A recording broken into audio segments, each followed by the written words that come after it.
Talking about the fantasy movie of Gods and Warriors, which is also known as Viking Destiny. This one written and directed by David L.G. Hughes and stars Terence Stamp and a girl called Anna Demetrius or something like that.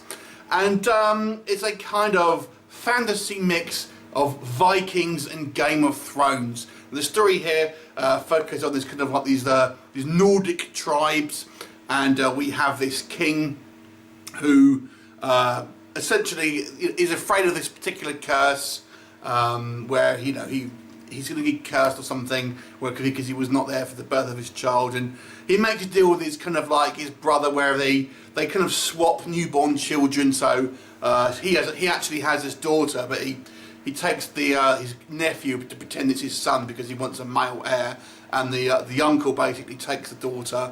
But as we kind of cut to 20 or so years later, the daughter is displaying traits of the king, and then obviously the nephew basically is kind of a bit of a coward. He's not really a warrior, and there's a plot by the brother. He's kind of like this brother to overtake the kingdom, etc., etc. And it's up to the kind of this princess, essentially this Viking princess, to try and claim back her kingdom after she finds out the truth about her parentage. So it's somewhat of a nature versus nurture type situation going on there. So let's talk about this kind of fantasy movie. It's a fantasy movie. There are magical gods, Odin, that kind of thing involved here. So it is not a historical drama as such, but it definitely, obviously, is meant to sort of take place in kind of Norse mythology. But you'll recognise maybe a face or two from Game of Thrones, which obviously I think is probably by design here. And there's lots of, manoeuvrings and kind of people being backstabby, so it definitely has elements of those things. I've got to say, I actually was quite impressed with the production value. For a low budget kind of movie, it does kind of feel like they've made a good job here of doing something, pretty professional looking, with some nice kind of camera work here.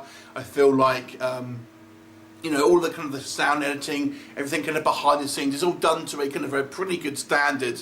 So you feel like you're watching not something that's been kind of rushed, and it actually feels like it's had, a fair bit of kind of care, attention and stuff like here. I actually think things like the costuming is all pretty good here. I actually quite like the lead actress, who is this kind of like this kick-ass kind of like female heroine, as you'd probably expect in a movie like this. Somewhat one-dimensional, but there you go. But I actually thought she did a pretty good job here of making quite a kind of a likeable lead sort of character here. Terence Stamp kind of pops up here and there. He's not really in a hell of a lot. And there are some, some kind of fairly good kind of action sequences. The action sequences didn't blow my socks off, but nonetheless, the bad guys are all kind of very kind of boo-hiss, and kind of like there's a line, for example, where they're running out of food and they say, "No, we won't eat the horses. We'll eat the women." I thought it was quite funny, but there you go.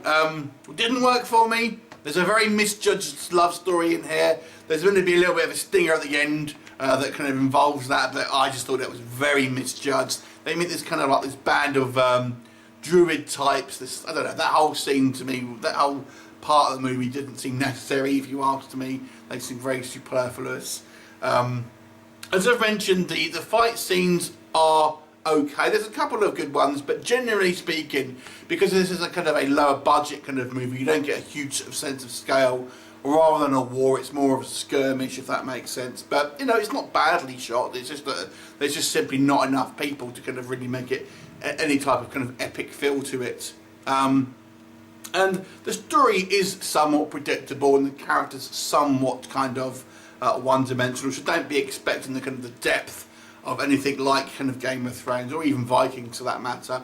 But I would say it is a well-made and good-looking movie with some kind of fun characters, a likeable lead role here, and some familiar faces you'll kind of see pop up here and there. So if you're a fan of fantasy movies. There'll be a couple of familiar faces here that you'll probably enjoy watching, getting the sword, so to speak.